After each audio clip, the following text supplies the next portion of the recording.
Alrighty, what's up everybody? Peter Joseph here for video number 2 on this late Wednesday night, right here on the Peter Joseph channel, youtube.com/Peter Joseph. Thank you for watching. Make sure you like the video and subscribe right now to this very channel and my other channels, which are down below, you know where, in the description box below.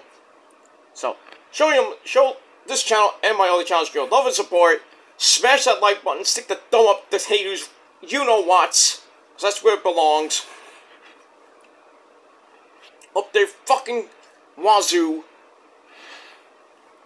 And don't forget to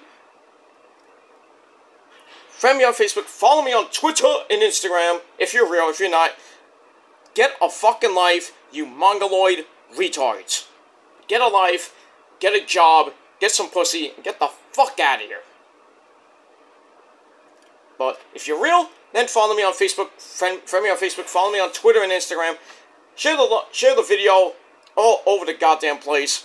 Don't forget to tap and slap that bell. And, just like the haters, smack that bell around. Treat it like it's basically, you know, what they are, bitches. Turn on all notifications so you don't miss a goddamn video. And if you do, well, you're like them. You're SOL. And you know what that means. Ha ha ha. That's pretty much it. So, like, share, subscribe. If you want, leave a comment. And if not, well, go fuck yourself. And that's pretty much it. And if this is your first time watching, you're floating around YouTube right before 1 a.m. here in the Northeast or wherever you may be, and you see my gorgeous, sexy face. And you know, if you like wrestling, you like great wrestling content, and you want more of it, and you like what you see, you want more, smash that like button, smash that subscribe button, so you can get more, but most importantly, tap that bell, and turn on all notifications, so you don't miss a goddamn thing, and you'll get notified of when I put up a new video on this channel, or any one of my channels, which are down below in the description box. So, you can't lose, and you can't come up to me and say, "Hey, what happened to your video?" Well, you didn't hit the bell. You don't hit that bell, then I can't help you out. You're gonna have to go to my channels to see the latest video. That's pretty much it. So, it is what it is, and that's all I gotta say about that, ladies and gentlemen. Alright, ladies and gentlemen, it's Wednesday night, and you know what that means. Check out my first video today, my sincere and heartfelt apology to John Street Entertainment. I don't know if he even saw it yet. Probably did. I don't know if he's going to respond to me and my apology, or he's not. I mean, if he does or he doesn't, it's a sincere apology. And from what people have told me and they've seen, they said, "Pete, you did a good job. You were sincere and honest." Because I'm always honest, because I'm a sexy, honest bitch. Ask your mom that one. But I digress. But it was sincere, to the point. I didn't yell at Sean. I didn't chastise him or even yell at him. Maybe a little bit. Very basically saying, get a job, you know, get off YouTube and, you know, do something else. You know, it just, you know, stop being such a prick and, you know, just focus on your life and, you know, all that other shit. Blah, blah, blah. You know, said I'm sorry for wishing death on his daughter back in 2015, 16, whatever it was. You know, and everything else I've said since then. I just wanted to put the past behind and just move forward and, you know, talk man to man, like an adult, because some people on here are not adults. They're dumb fucking children. You do childish things, because that's what they are. Children in their 20s and 30s that think they're men and they're not. But I came out and said, "Sean, you know, let's just put everything behind us. You go your own way, I'll go mine." And that's pretty much it. I just wanted to own up for my shit that I said to him throughout the last 7-8 years, and I just wanted to move on and focus on my channels and focus on my mental health and my life. And that's pretty much it. Just basically kind of owning up to things, and maybe if I, doing this, I would hopefully start getting some respect from other people, and even, the monotonous trolls. But, some of them still think it's a fake apology. It's the same freaking thing I've done and everything. And to that, I say, well, fuck you. That's it. You don't think my apologies are sincere, then you are fake yourselves, and you can go fuck yourself. Oh, I'm gonna do a response this weekend. Go ahead and do it. I don't give a shit. It's gonna be the same shit that you dumb fucks always say. It's fake. He's gonna go back to the same thing. He's gonna obsess over Sean and talk about his cock and all this and that. You don't know me very well, do you?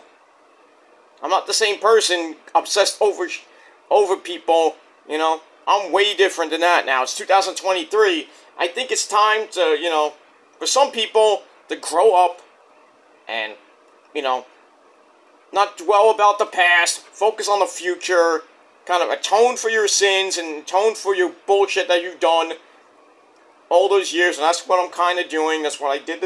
I didn't want to do it, but I felt that, I got coerced by Day 25 and everything, but I still don't trust him, and I only did it, and then let him put up the video so we can send it to Sean, and so people can, continue their stupid drama and their stupid obsession with me. I don't personally care, but, certain people, even, someone they actually know in real life, saw it, and it's hopefully this ends, the drama between me and Sean and me and other people. I doubt it, pretty much, but, like I said, I came out like a man, said what I had to say, and we'll see.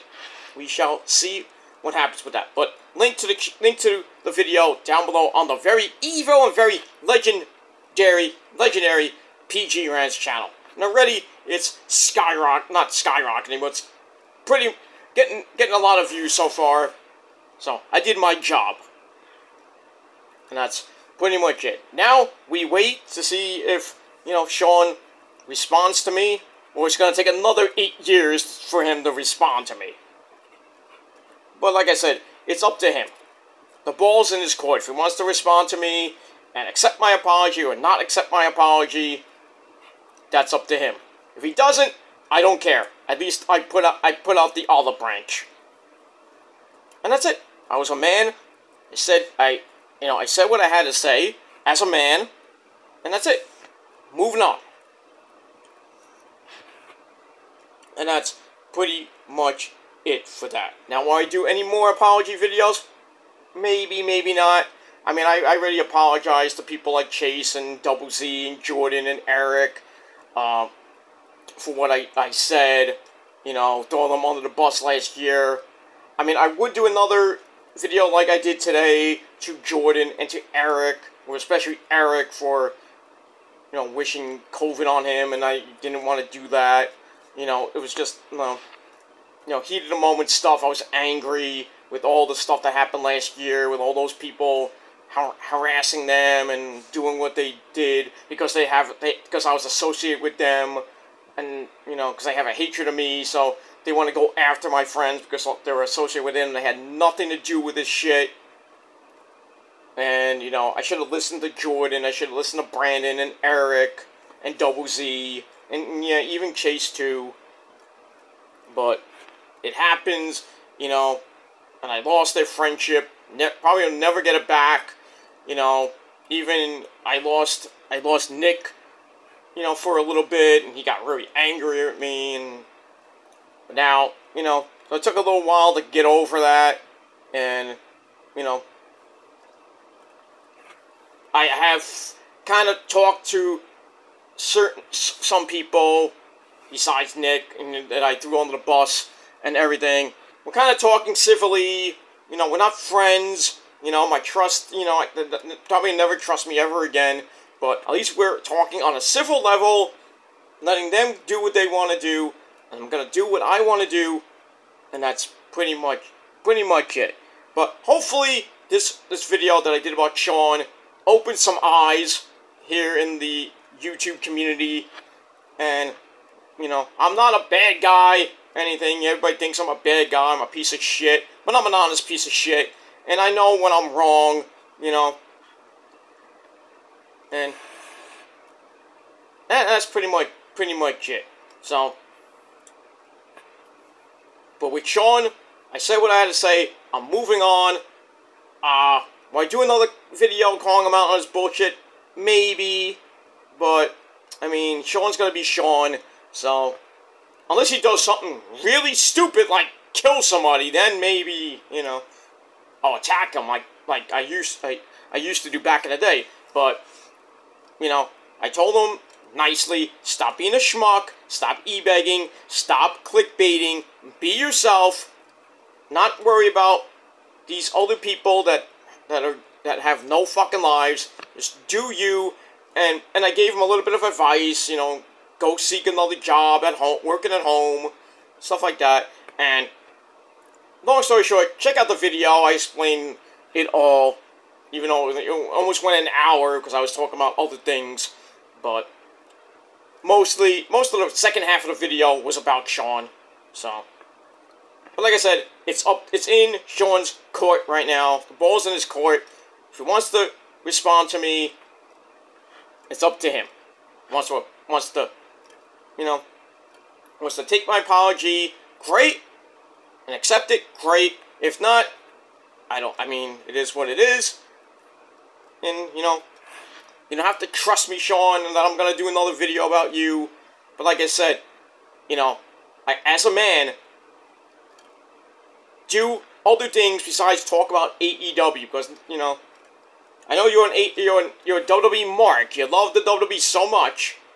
But, you know, try to expand, you know, your channel a little bit. Talk about AEW. Do an AEW review. Do a Ring of Honor review. Do a New Japan review. Maybe you're not, you know, you may not know a lot about New Japan like I do.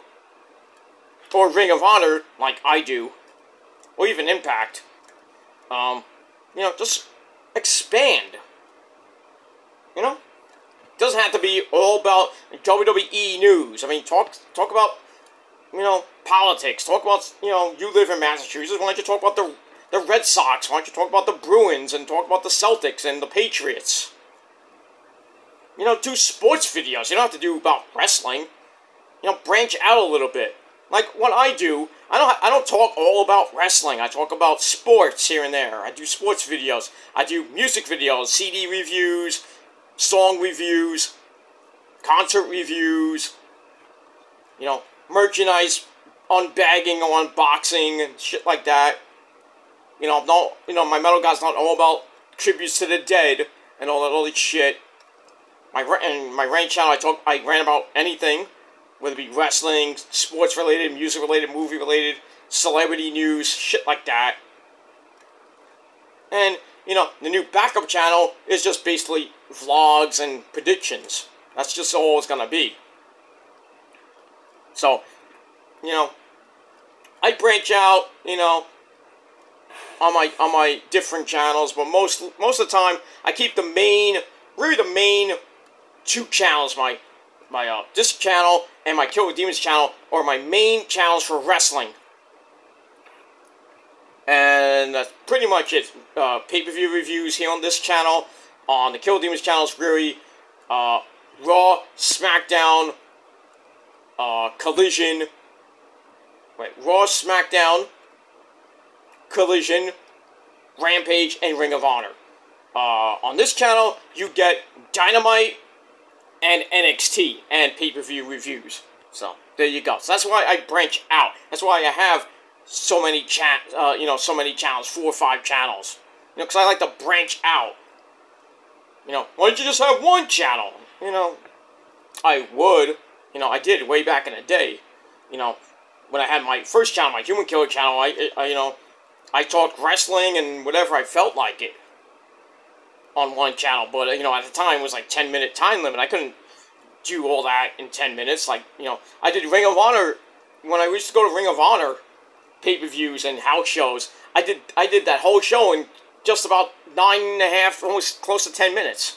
Before, YouTube got smart and gave us the 15-minute time limit, which I was one of the first to do, and then one of the first to get the unlimited time limit, which we have right now, which I think is great. Should have done that in the beginning of YouTube, but just saying. But, so my only advice to Sean is, try to expand your channel, and you get maybe some more subs. Act yourself. Don't act like a freaking egomaniac like JD. Be yourself, and maybe, just maybe, more people will start respecting you than the ones that you kind of brainwash into thinking you're the greatest YouTuber in history. But it is what it is. Check out the video down below, and that's all I can say about that. If you want to watch Day 25's video that the re-upload that he put up, even, he said he was going to edit it, but he put the whole thing out. I thought he was going to edit my part talking about Sean, but he put the entire video up. And then, these trolls like, oh, Peter's going to copyright strike it. No, Dave asked me, to do the video, and then he's like, oh, can I put it up to show Sean? At first I was like, I really don't want to talk about Sean anymore. I still don't. But, he said, if you do it, maybe people will get off your back about Sean and your obsession with Sean. So, kind of played it back in my mind. I was like, you know what? As much as I don't trust Dave 25, even though he owned a certain guy, but, in any case, I gave Dave the benefit of the doubt this time. And I said, you know what? Maybe I'll do it. So, and if it works, and I get respect, and I get Sean's apology, we don't have to be friends, Sean. Like I said, we can just go our separate ways. Either take my apology to heart, and, do your own apology to me. Maybe I may or may not accept it, but I have to learn to live with it, like Ric Flair says. Well, not actually what Ric Flair says, learn to live with it. But the Macho Man Randy Savage used to say, you may not like it, but you must accept it. So, it's up to you there, Sean. Accept it or not. And if you don't, that's fine. I personally don't care anymore. You do what you gotta do. I'm gonna do what I gotta do. But if you do accept it, and, do a response as a man, blah, blah, blah, blah, blah, blah. That's it. Whatever. We move on. And, we'll see. People may, respect me and say, oh, Peter's a stand-up guy. He finally freaking acknowledged Sean and, blah, blah, blah. And, what was I gonna say? Oh, he earned Sean's respect. Peter's atoning for his sins, and owning up to the bullshit he's done for 14 years. Finally. Maybe, maybe not, but we'll see. But maybe I'll get people like maybe other people like Eric and Jordan and Brandon will see this, or Chase and Double Z. They probably won't care. It's like, oh, he's probably fake. Knowing them, but, that's them.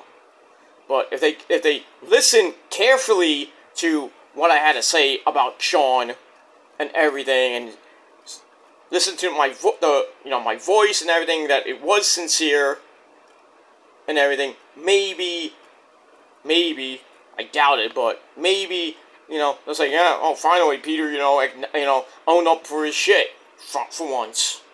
Is he gonna, maybe he'll start moving on, maybe, But like I said, Chase and Double Z have their own opinions. Sean has his own opinion, and other people have their own opinions. So, but hopefully those people I mentioned will watch the video carefully. You don't have to watch the beginning of the video. Watch the part with Sean's about like 30 minutes in. Right near the end of the video, I talk about Sean a little bit. So, watch it and make your own your own assertion or your assumption, whatever you want to call it. Your own opinion about it. That's it. Alright, so for 20 minutes about that, and I didn't want to do that, but it is what it is. I had to finish off what I had to say. But anyway, on this late Wednesday night, August the 16th, 2023, or if you're watching on the replay, or tomorrow, it is August the 17th, 2023, right here on the Peter Joseph channel. Thank you for watching. My name is Peter Joseph. I'm a content creator. Yes, I am a content creator. What do you think I'm doing this for? My health? Well, I'm just doing videos. It's content, dumbass. Why don't you, on your dead channels when I have 5 fucking subs and no videos there, why don't you do some content? And not just take somebody's video and just put it up on your channel. Well, that's content. No, it's not. Do your own original content. If not, go fuck yourself and get the fuck off YouTube. If you're not gonna do anything on YouTube, you're just gonna make a fucking fake channel and do nothing with it. But in any case,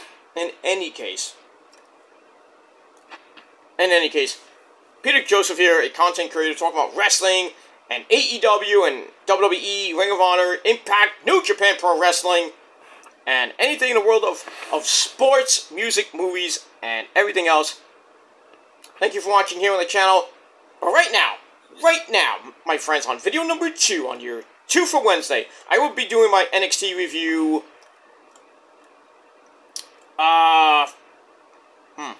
Well, I got a busy day tomorrow, so I'm going to try to do it maybe tomorrow.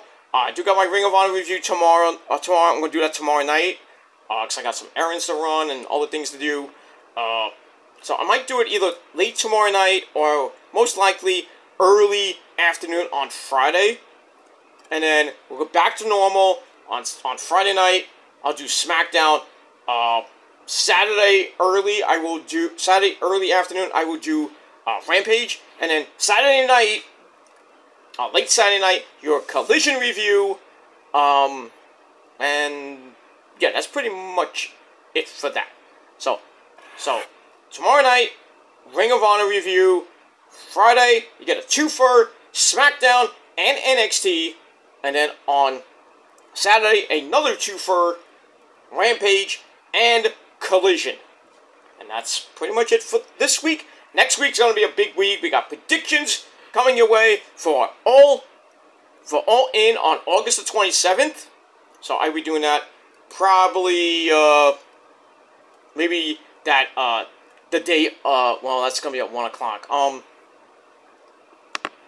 Because, well, Collision is taped, so if anything comes your way from Collision, I will add it in the comments of my predictions video for All In.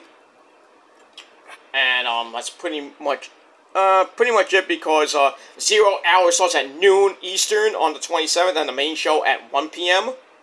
So I mean, even if I do a predictions video the day of All In, I have to get up early in the morning just to do it like around 11 o'clock. And I really don't want to do that. So I'm going to try to do it the day before. And we'll see what happens with that. So next week we got a full slate of videos coming your way. And that's pretty much all I got to say about that. Then the week after that, which is Labor Day weekend, a lot of videos, Raw, SmackDown, NXT.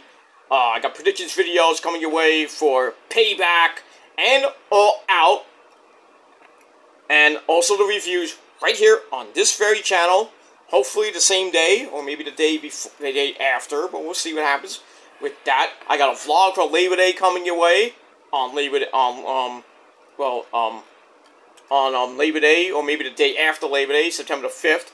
Also got to do Raw for Labor Day, and then we're kind of gonna start getting back to normal again.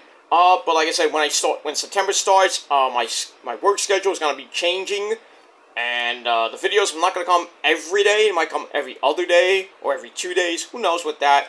But stay with me. And most importantly, hit that bell so when I do the videos, you won't miss it. And that's it. Alright, enough about that talk. It is time, like right now, after 25 minutes of babbling, but I had a lot to say, and if you don't like it, like, hop off my dick and hop off the channel. But anyway, on this late Wednesday night, it is time for your late night AEW Dynamite! Yes, Dynamite review! For August the 16th, 2023, we are emanating live from the Bridgestone Arena in Nashville, Tennessee. Yep! And our commentary team, as always on Wednesday nights, the man behind the mask, Excalibur, the legendary man from Red Hook Brother, Taz.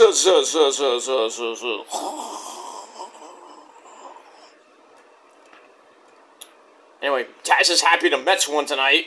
Well, today, I should say. They won 8-3. Took 2 of the 3 from the Pirates, and now I think this weekend they face St. Louis in St. Louis. Not gonna be a great series for them. You know, St. Louis is tough. And then they got Atlanta in Atlanta. Ugh. Bet you they get swept that series. They're gonna get swept by Atlanta in Atlanta because that's always a house of horrors. But you know, basically the Mets got a month to go, and then you know they're on the golf course, and maybe you know the Yankees will see them. I don't know, but we shall see what happens with that. But in any case, we got Taz and the legendary man himself, the man who will be in the Hall of Fame pretty damn soon. That man is the very legendary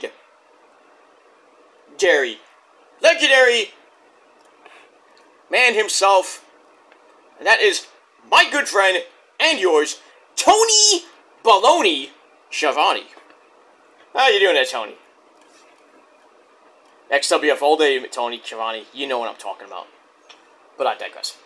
Anyway, tonight was Fight for the Fallen, which was supposed to be next week, and then Fyter Fest the week after that. But due to the wildfires in Maui, Tony Khan, being the great man he is, pushed everything up. So, Fight for the Fallen this week, the proceeds will go to the families and the people of Maui that had that devastating wildfire, and basically the entire island of Maui got burnt to a crisp, which is sad. And now, you know, the rebuilding process is starting, and everything else, and hopefully, you know, they get those people that lost their houses and the people that lost their jobs, you know, and everything else. I hope they can, you know, rebuild. You know, hopefully they get, you know, a lot of money is being donated to the families of, you know, in Maui. You know, the mayor of Maui, you know, is thanking all the people for donating and food and stuff like that to Maui. But our great president, Joe Biden, doesn't have anything to say about it, right? Right there, pedophile Joe? You fucking bitch. You have nothing to say, right? About a national emergency that happened, a national, not even a, well, I guess you can call it a national disaster. You have nothing to say, Joe? No comment? That's all you have to say is no comment?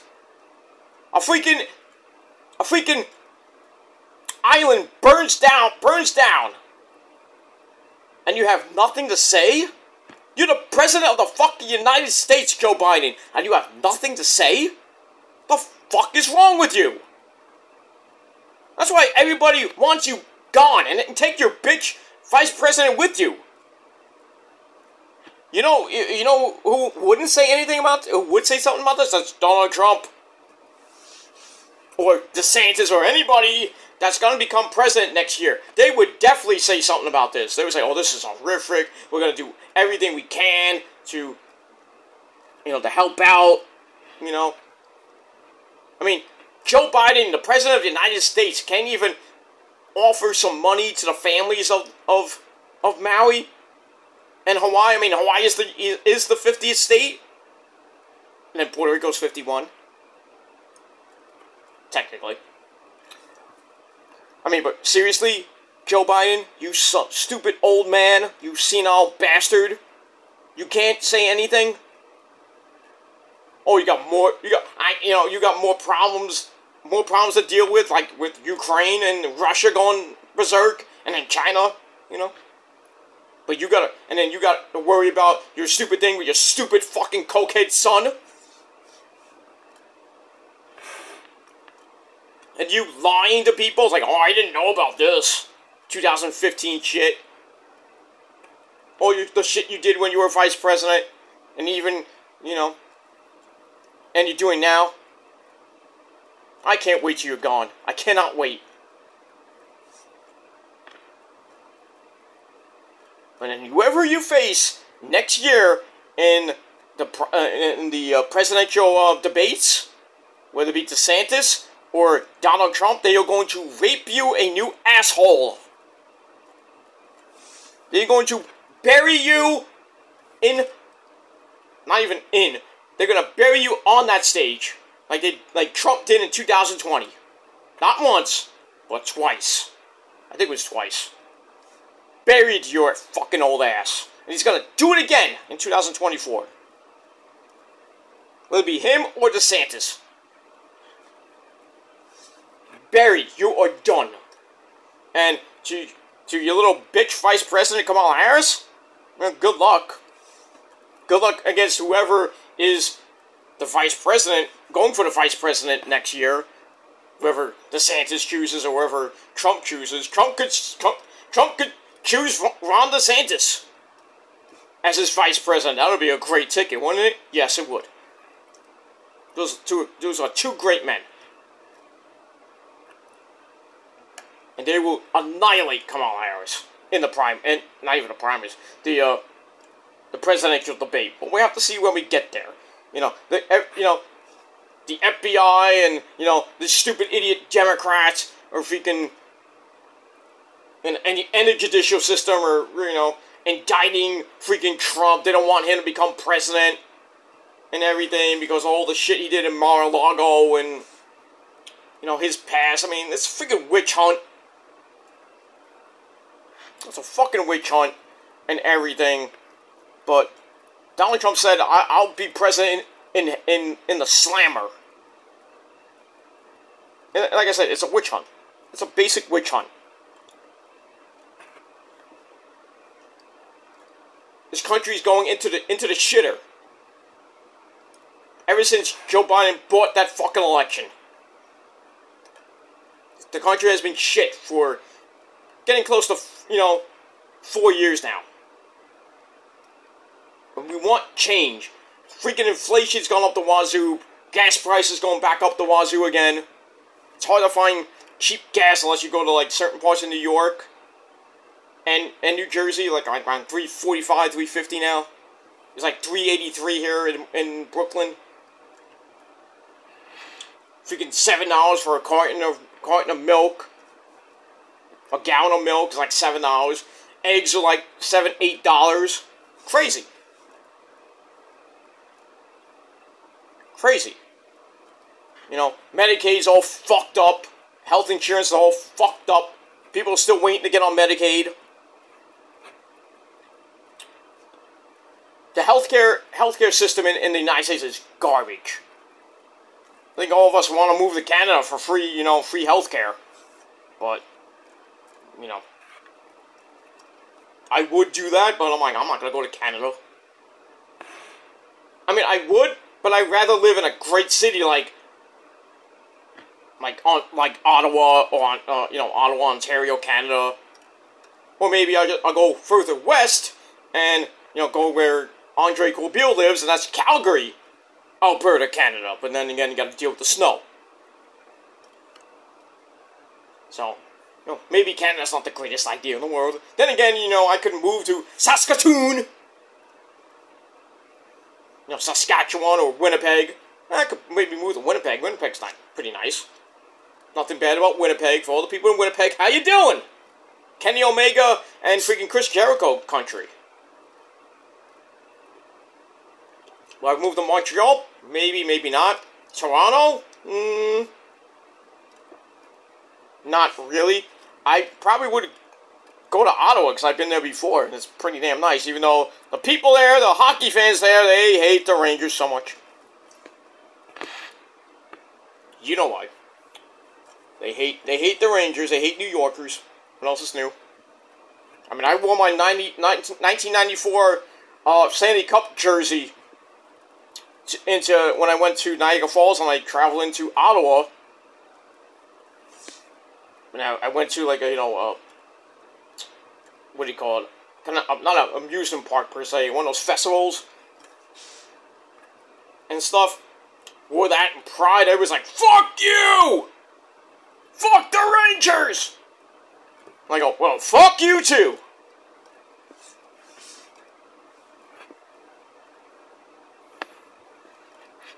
Not that I ever go to, like Vancouver, because, they hate the Rangers too. Hey, you know why! 94, bitches! 1994, man. You had a great team in 1994, and you should have beat the Rangers, where you had Bure and all those guys. But what did you do? Kind of like the Devils in that 94 series. Hey, right? Mato! I was there for that game, too. I was there for that, and when they won the Cup in 94. On my high school prom night. You think I was going to go to the prom? Fuck no! Hey, what are you going to do tonight? Go to the prom, or you're going to go to Stanley Cup Game 7? Fuck the prom! Fuck getting laid! I'm going to go have a beer and watch the Rangers win the Cup! That's what I did. Went to the Stanley Cup, 1994, watched a great game, watched the Rangers win, finally. Had a great time, almost lost my voice. And then, took a long time to get home. Because everybody was, like, at the Garden that night. Holy shit. But the great thing is, leaving the Garden, going on the train, all the Ranger fans that live in Brooklyn.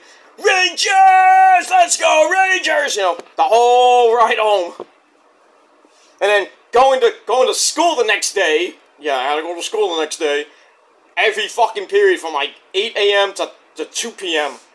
Let's go Rangers! Even at lunch, everybody's wearing Rangers gear. Let's go Rangers!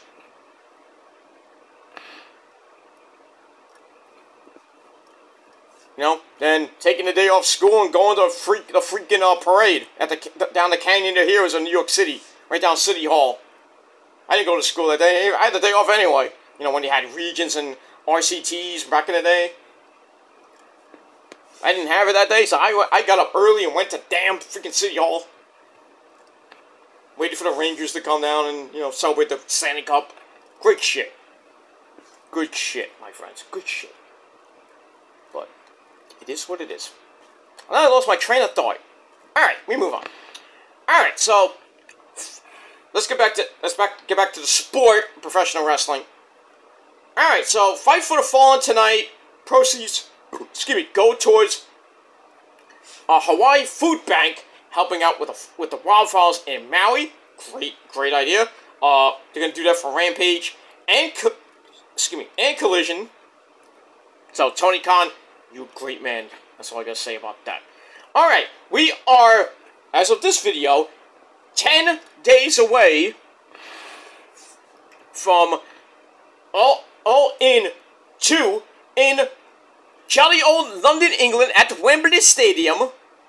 80,000 people, 80,000 screaming fans. I don't know if they hit the 80,300 mark yet. They're getting very close to breaking WrestleMania 32's record. I think that was a little bit exaggerated. But in any case, I think they will break that record. I think they might get, they got 10 days. I would think they get close to 81,000. I think they'll hit around 81,000. So I think they have I think they have 3,000 tickets left to sell that whole thing out. I think it was set up for 84,000 people. And they already got 80,000 and change.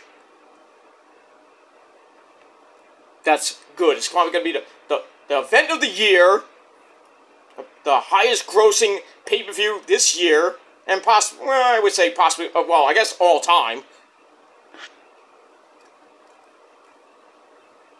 I guess I don't know if if in America, I would assume it would be the highest grossing audience in America. I don't know about Japan with Wrestle Kingdom when they're at the Tokyo Dome back in the day.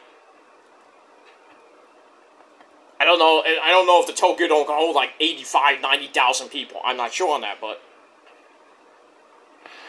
or even at the egg, maybe I don't know about the egg dome. I think the egg dome holds less people, but and I think it's in a different part of Japan. It's not in Tokyo, which Wrestle Kingdom is in at the Tokyo Dome. But it is what it is. So we're 10 days away from all in. And we are 3 weeks away from All Out 4 in Chicago, Illinois. So we're trying to formulate some more matches for that, more storyline progression, and all that good shit. So we got some of that. We got a couple of matches announced for All Out. Excuse me, All In, I should say. Some interesting matches. We had that. But on the show, we heard from Kenny. Kenny had a sit-down interview with JR. That kind of didn't go Kenny's way, if you know what I mean. We had we had Dr. Britt Baker, DMG, baby, taking on Allie the Bunny in the final match in the tournament to see who goes to All In for the Women's Championship. We already have Hikaru Shida defending against Toni Storm and Paige of the Outcasts. So we'll see if Britt Baker or Allie go to be that fourth person. We have that. We heard from Better Than You, baby! MJF and Adam Cole, baby! Another epic fucking segment with them. The main event was the Young Bucks against the Ass Boys, you know, the Gun Club of Bullet Club Gold. Shoot me for the love of God. And that's that. And then we had a Texas Chainsaw Massacre death match with Jeff Hardy, dude, against Jeff Jarrett. J-E-O-F, J-A-R-E-T-T. That's Jeff Jarrett. So we had that. But tonight, oh boy. Oh boy, I don't know what Tony Khan was smoking tonight, but this show sucked so bad. And the only saving grace for this show was the MJF and Adam Cole segment. That was it. Everything else, this was the worst episode of Dynamite in their almost 4-year history. This was bad. And if you want to talk about really bad, wait till I get to that death match. Oh my god. That's probably one of the worst death matches I've seen. And I'm not talking about, you know, the one during the pandemic era with Miz and Damian Priest when they're fighting with zombies. That pales in comparison to tonight. Holy shit. But anyway, let's get started. Let's not waste any more time that I already wasted. Alright, so we start off with the pyro. No fancy, no, you didn't even hear the theme. We go right into the pyro. We're live from Nashville, Tennessee. That's TNA country. Or NWA country. Well, well, not NWA country, I should say. TNA country. Dixie Carter. You know? Alright, so we start off the action with our first match of the night for the AEW International title, or the IC belt. So we had my good friend, and maybe yours, freshly squeezed orange juice, Orange Cassidy. Oh, without his best friends, comes out alone. He takes on, well, a member of the Blackpool Cuck Club, a cuck himself, Wheeler Yuta. And God forbid everybody was about to riot tonight if he would have won this belt. Because Wheeler Yuta is the type of person to cause a riot.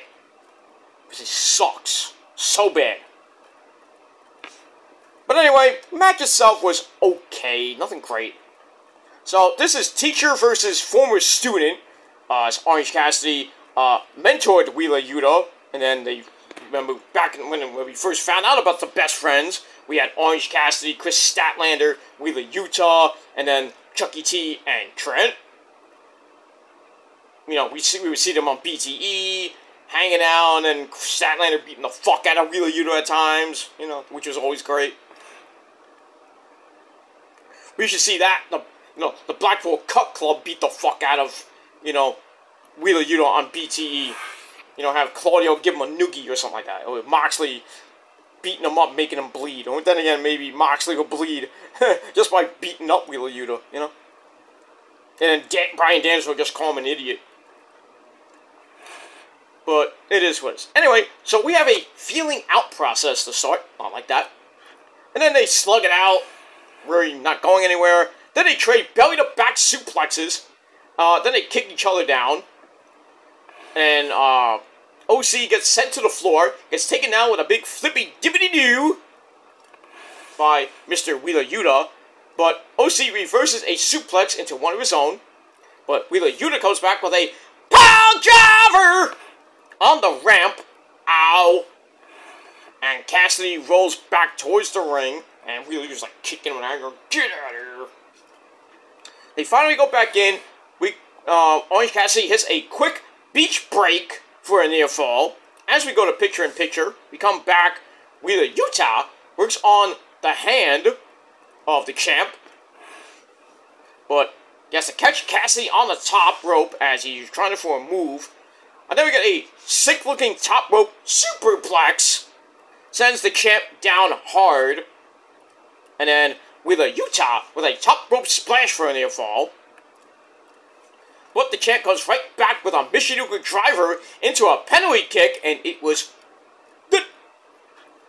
But then the rest of the Blackpool Club, Claudio and Moxley, they came out to offer the distraction. But Cassidy kind of saw it coming. He fakes out Wheeler Yuta, and he hits his own double arm paradigm shift. Oh, that's gonna make Moxley pissed. Then he sets up for the orange punch, which is better than a Hawaiian. Well, maybe it's better than a Hawaiian punch. But then again, great drink, by the way, Hawaiian punch. I gotta buy one or more. But anyway, tries to go for the cover, but can't get it. So Wheeler Yuta hits the seatbelt for a near fall. Only for Orange Cassidy to quickly roll up Wheeler Yuta. 1, 2, 3. Thank the Lord that Wheeler Yuta did not win the international title. So, Orange Cassidy still your AEW International Champion. Match lasted under 12 minutes. Match itself was okay. 3 out of 5 stars. So thank the Lord for Orange Cassidy beating Wheeler Yuta, because we would have had a riot on Twitter, and social media would have blew up. Really being pissed off with a guy that loves to piss us off, and that's Wheeler Yuta. And that's that. So 3 out of 5 stars for that. After the match, we get the 3-on-1 beatdown on the champ. But then the best friends, give me a hug. They come out, Trent and Chucky T, they come out to kind of even the odds. And then the Lucha Brothers, Rey Fenix and Pentagon Zero Miedo, they come out with Alex Abrahantes. They make the save. So the 3 big tag teams come out to basically beat the fuck out of each other. And then out of nowhere, where was it? So anyway, so the Blackpool Cut Club go to the outside. Moxley and Claudio grab chairs, and Wheeler Yuta is still kind of knocked out in the ring. So they grab chairs. They're about to try to do some more damage and more chaos. But then out of nowhere, Eddie Kingston, who is now back from the G1, had a pretty good G1, his first ever. So Eddie Kingston comes back to Dynamite, surprisingly. Dynamite. I'm surprised he even came back to AEW with the words he said about AEW. He's like, oh, New Japan's better than AEW. I guess Tony Khan gave him the benefit of the doubt, and maybe Eddie apologized to him. I don't know. But anyway, Eddie Kingston comes down to the ring. Fans are going nuts. He goes right after Claudio, obviously, because he still has legit beef with Claudio. I still think he's going to beat Claudio for the Ring of Honor title. When? Don't know. Might be at Death Before Dishonor or Glory by Honor coming up in the next couple months. Or they might go all the way to Final Battle in December. Which I think they might do.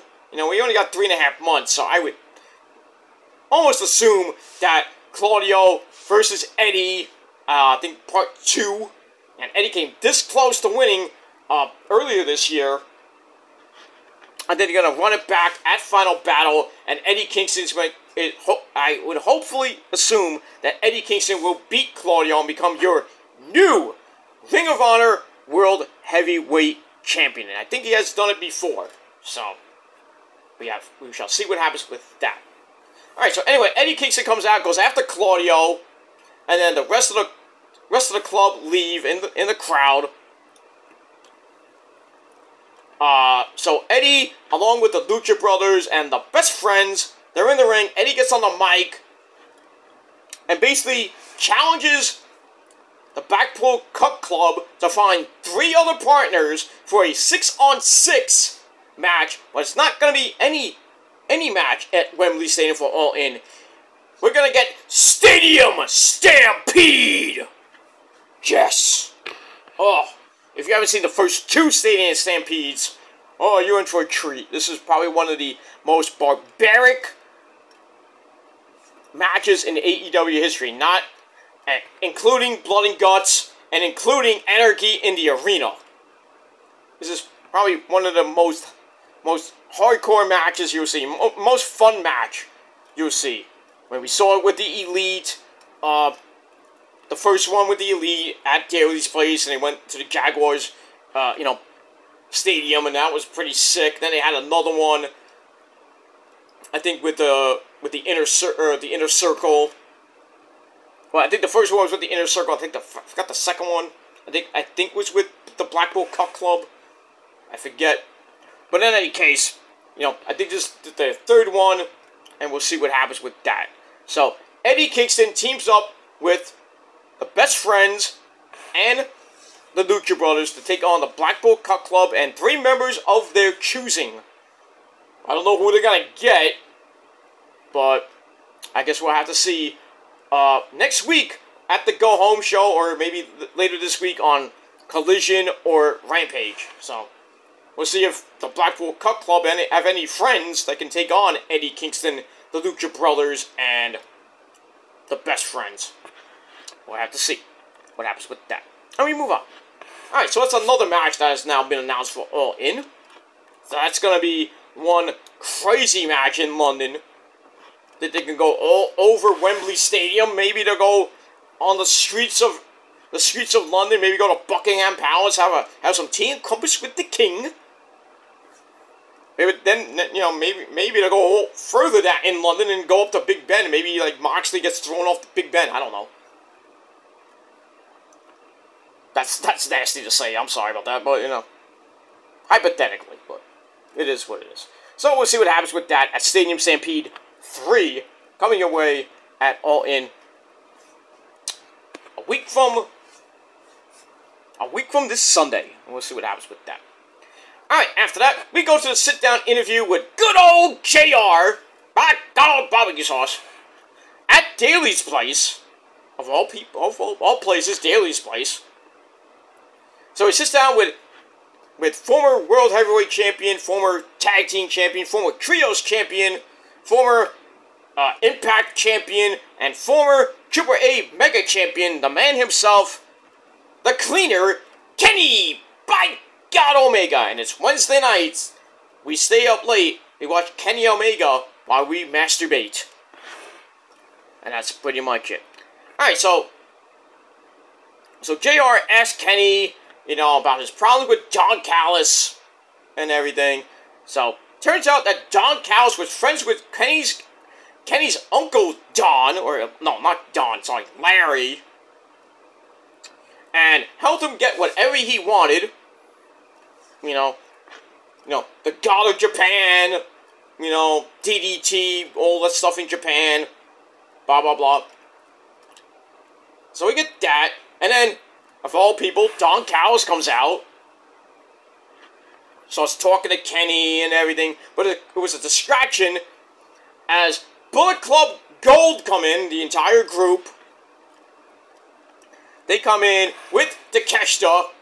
They jump Kenny from behind, beat the fuck out of him, and JR's just like standing there, and like, you know, he's like disgusted. Like, what is JR gonna do?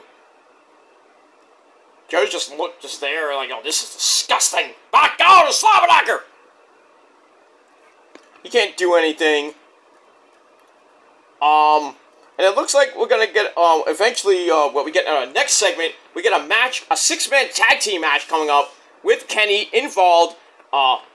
2 members of Bullet Club will be in that match, along with Takeshita. So, it is what it is. JR, you know, looking really, you know, he is out of it, you know.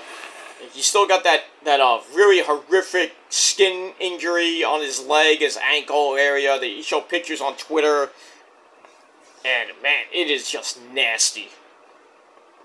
But hopefully JR, you know, JR's in good spirits, which is good.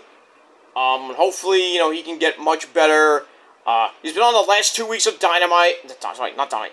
Last 2 weeks of Collision, calling the main event. So that's nice, but you know, I like to have JR come back and do the entire show for Rampage. Or, you know, but you know, you gotta worry about JR's health because kind of not getting any better, especially with that skin disease or skin injury that he has. You know, it's hard for him. You know, maybe sit down for 2 hours to call all the action, or even 4 or 5 hours on a pay-per-view. You know, I just think, you know, pretty soon, you know, I don't know how much, I think JR's got another year left on his AEW contract. This might be it for JR. I think really you should kind of, you know, hang up the you know, the headset.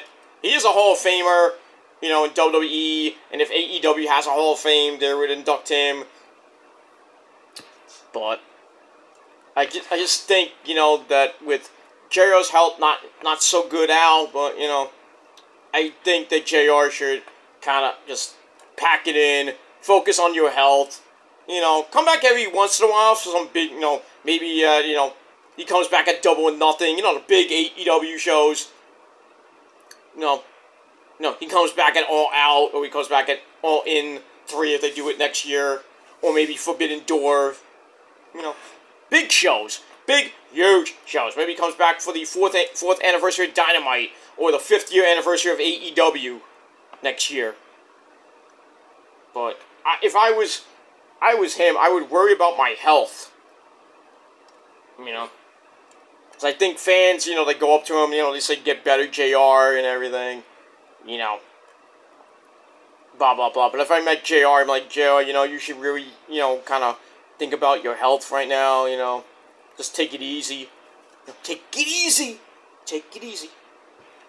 Just worry about your health, JR. And, you know, I know you miss being behind the desk, you know, calling the action. Back, go, Slobberknocker, you know, stuff like that. But, you know, that leg, that skin thing on your leg doesn't look like it's getting any better. Maybe it is, maybe it isn't, but I really think, JR, you should kind of take some more time off and maybe really kind of reevaluate if you want to continue on. I think he's like 60, how old is JR, like 70 years old? Let me look that up, actually, if I can. Maybe if I can get my computer to go on, but...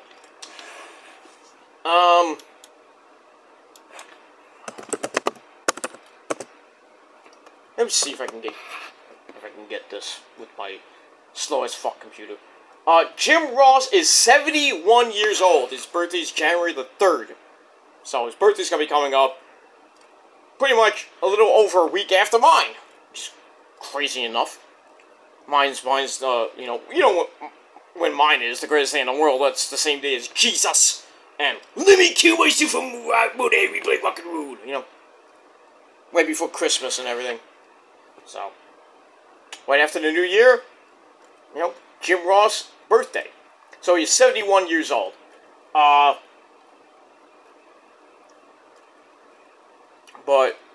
I don't know how much longer JR, can do this.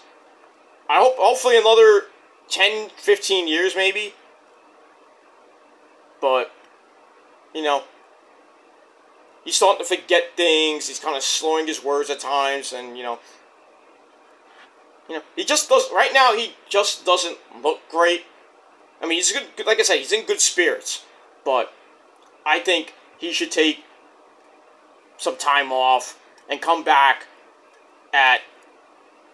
I would think he should take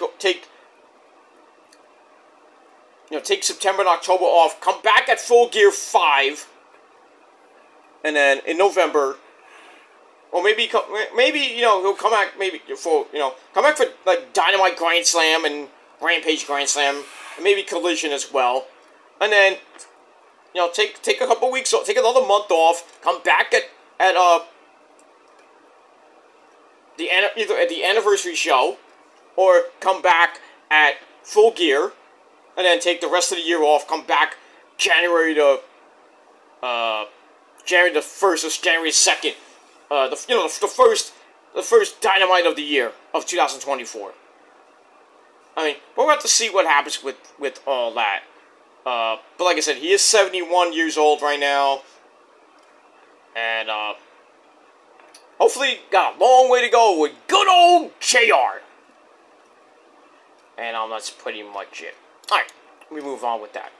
So anyway, the Blackpool, that's fine. Yeah, the Bang Bang Gang, the Bullet Club Gold, and the Takeshita beat the fuck out of Kenny, leave him laying in Daly's place, and JR's just like looking on, can't do anything about it. Just really sick to his stomach, and that's pretty much it. So I gave that 3.25 out of 5 stars, and that's it. Move on. Alright, after that, we find out that Kenny Omega was taken to the hospital, where the Hangman Adam Page was. So that's where Page was. He wasn't at Collision. Everybody's thinking, oh, Punk kicked him out of Collision. But then they said, oh, no, they told him to go home, and then they filmed that promo at a different location. So they filmed this at, at the hospital. Probably where Collision was in South Carolina. But then again, maybe they did tape his promo at the hospital around in Orlando, not Orlando, Jacksonville. But anyway, so we got the Hangman doing a promo, and he's about to do some cowboy shit. So he's like, he's pissed off with, with Bullet Club Gold. He's pissed off with Don Callis and the Takeshita. And he's like, I want to finish this at All In. So, okay, well, you can't team with the Bucks, because they got their own thing with FTR. So you can team with Kenny. And maybe Ibushi to face off against two or three members of Bullet Club Gold and Takeshita. So, I mean, we'll have to see what happens with pretty much that. All right, then we see a security guard come up to him, and Page is about to drink a beer, and the security guard goes, "Hey, you can't drink here. This is a hospital." So Page is like, "Oh, all right," goes it down. That was kind of funny, and that's pretty much it. All right, so I gave that 3 out of 5 stars. All right, speaking of Don Callis, we get him again. This time for Jericho's answer to him to see if he's going to join up with him or he's going to, say, well, fuck you, Don. So Don Callis comes out. He has another painting underneath another blanket. So, calls out Chris Jericho. Jericho comes out. Why did we go to commercial during Judas? Tony, you do not do that to a hit song like Judas. Come on now. Judas in my mind. No. So Jericho comes out to give his answer. And he's like, well, well, I'm the one starting factions. He's like, Don, I got your answer. You want your answer? The answer is yes. Yes. So Don's like, what? Really? Oh, can you say that in my good ear? So Cal's is all stunned. He's all happy. And, Jericho's like, yeah, I'm showing up with you. So, this is great. He's like, Don Callis, this is great. Blah, blah, blah. So Don goes to leave, and then Jericho stops. Then he looks back and is like, what's underneath the blanket there? What's this, Don? What picture is this now? So Don Callis gets all a little bit nervous. So Jericho's like, let's see what it is. And he pulls off the blanket, and we see a painting of Don Callis holding Jericho's head, like he beheaded him. He's like, here's your head, like Medusa, So, showed that, and freaking Jericho's like, what the fuck is this, dude? Who painted this? So he's like, what is this, Don? What is this? You better stop fucking lying like a little bitch that you are, and tell the truth for once. So, Don Callis is all backpedaling, tries to get out of it. Jericho says, be a man, Hogan. Be a man, Don Callis. Tell the truth. So, Callis says, it's true. I didn't think you were going to say yes, because of your massive ego. So then he goes on a rant about how Jericho has the biggest ego ever. And then Jericho says Callis is a nobody who wasn't in wrestling a few years ago. Well, that's before, AEW came around. Because he was in Japan with Kenny. You forgot about that, Jericho? Come on. So Callis is all saying, I'm sorry. And he's getting all mad, and then he starts getting mad, slaps Jericho in the mush. So then Jericho's about to kill him, when then the Kester comes in and attacks Jericho.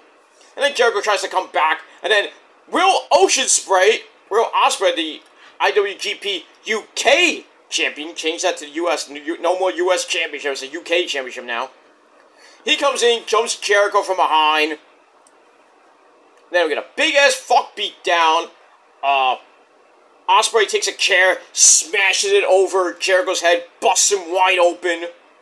Blood, motherfuckers! And then Don takes the painting, a glass painting, busts it right over Jericho's head, even busting his head even more wide open. And then the Spanish God, Sammy Guevara, he comes out with the baseball bat for the save. So I was thinking, I guess we're going to see maybe a tag team match with Ospreay and Jericho. Ospreay and Takeshita against Jericho and Sammy Guevara. Well, stay tuned, because we're going to get that match made official in a little bit. But it's not what you think it was going to be. But it is what it is. Alright, so all that I gave 3.25 out of 5 stars. Alright, then we hear from the FTW champion, Jack Perry. And he wasn't even on Collision, and he had to do a promo from a different location. Was him and Punk got into an argument about Jack's clothes or some shit like that. I'm like, come on, really? Phil? You idiot. But anyway, Jack Perry says next week on the program he will retire the FTW title. So Taz's belt will go in the gutter. That's gonna piss off Taz. Not that he's pissed off enough, brother, from Red Hook. So, I don't know, if they're gonna retire it, good, because it's a trinket, it's not even an acknowledged belt. So, I don't know if Jack Perry's gonna introduce a new belt. I don't know what they're gonna even call it. Or he just takes it, throws it in the dumpster. Taz gets all pissed off, maybe, and then, maybe another ECW guy comes out like the Sandman, or Tommy Dreamer, or Rhino. Maybe Mikey Whipwreck will come out of the woodwork, Jerry, Super Crazy. Maybe Nunzio comes out with, Big Sal, Where's my pizza? Sally ate it! He's fat! The son of a bitch is fucking fat. I know Scott. Big Sal is a fat guy. very fat. I'll make him bleed. I bet you would if you were in ECW. Wanna know why? He's fat! Okay. Calm down, Scott. Calm down. He's fat! Okay, shut up. It's late. Shut up. Anyway. Alright, so we'll see what happens with that. So Jack Perry is going to retire the FTW title next week. Well, we'll see if Hook, send for the man. No, we can't send for the man because he's eating stuff in New York City right now. And that's the man himself, Hook. So we'll have to see what happens with that. And we move on. So I gave that 3 out of 5 stars. Alright, then we go back to tag team action. We have the Gates of Agony, 2/3 of the Ring of Honor 6-man tag team champions. They come out by themselves, not with my good friend, the Prince of the Prophecy, and the Prince of the Purge. That's Prince Nana, my good friend. So Bishop Quan, I do not Quan, and Toa Leola, they come out. They take on the team of Nick fucking Wayne, my good friend Nick Wayne, and his best friend, Darby Allin. How you doing? I come from Seattle. I weigh 125 pounds soaking wet. I ride a skateboard. I hang out with a 62-year-old legend in Sting. How you doing? So anyway, so we get this tag team match, which really was meh. So the Gates of Agony jumping from behind to start. Big beatdown on the outside. Go to a quick break, we come back. Darby gets the hot tag. Beats up on Bishop One. Rolls him up for a near fall. And then Swerve and AR Fox come out. And they're watching from the ramp. And then eventually they come down the ringside. Then everything breaks down. All 4 men in the ring. Nick Wayne takes Bishop One down. And then dives onto Toa Leola at ringside with a big-time moonsault. And then in the ring, Darby hits the coffin drop on Bishop Quan as he got rolled in. Darby hits the coffin drop. 1, 2, 3. Nick Wayne and Darby Allin get the win, which did not sit well with Mr. Swerve and AR Fox. But the match itself was okay. 3 out of 5 stars. And then after the match, we see the man called Sting. He pops up on the Titantron, and he looks like TNA Joker Sting, so Joker Sting's back. So that's kind of funny, Joker Sting was kind of funny back, in TNA when it was joking around with Hogan. Puppies for everyone, Hogan. You do anything, Hogan? Where you making Hogan pissed off. And Flair. Basically everybody. He was just a real character, I love Crow Sting, back in the Attitude Era. I always loved Crow Sting. Then he turned to, Red Crow Sting, when he joined the Wolf Pack. And then before he, when WCW was basically done, he turned back to Crow Sting. And then when he went to WWE, where he shouldn't have even went because I ruined him, he was basically Crow Sting. Then he goes to AEW, makes his triumphant return at Winter is Coming, I believe the first one, where he saved Darby and everything, and it was basically an older version of Crow Sting. But then, over the last couple of years, we've seen him kind of evolve and everything, into, Mean Sting and everything. Now he's back to Joker Sting, because that's the last few times we've seen Sting. He's kind of been a little bit funny at times, serious at times. So anyway, Sting's on the Tron, and says, we're coming up on the biggest show in AEW history, which is All In. And then they kind of pan out, and then we see Prince Nana next to him, and he is scared for his life. I mean, wouldn't you be too if you saw Sting acting like freaking Joker Sting, crazy fuck, like, what the fuck's this guy from? So he kidnaps Prince Nana, and he says, he says, we got the coffin match, the double coffin match at All In. He says, well, guys, it's showtime, folks. As we see the rest of the embassy go to the back to try to save, their boss. And while that's going on, Nana's, pleading for his life. And then he eventually breaks free of Sting and runs out the door. And Sting starts screaming at him, saying, get out of here, Prince! Get out of here! That was some wacky, crazy fucking shit from Joker Sting. So, we'll have to see what happens rest of this week on Rampage and Collision. And then next week on Dynamite and Collision and Rampage. And see what's next in this little storyline with Sting and Darby, with AR Fox and the Mogul Embassy and Swerve. And we'll see what happens with that. I really think that the Mogul Embassy are going to put Sting and Darby inside of a coffin. Or coffins, I should say. And we'll see what happens with that. And we move on. With that. Alright, then we go to really the best part of the show, which is the first of two segments, once again, with Better Than You, baby, the AEW World Heavyweight Champion, MJF, and Adam Cole, baby! So MJF's outside a restaurant. We don't know what restaurant it is. Adam Cole comes up and says, hey, what are we doing now? So they pan back, and they're at Outback Steakhouse, which is not as great as Applebee's. I'm sorry. I've been to Outback Steakhouse.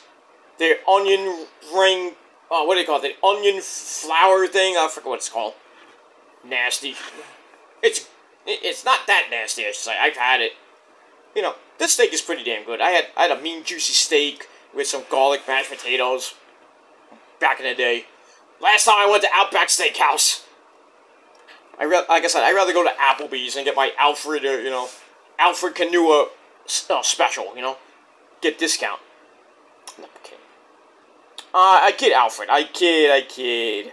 You still owe Issa a dinner at Applebee's, so.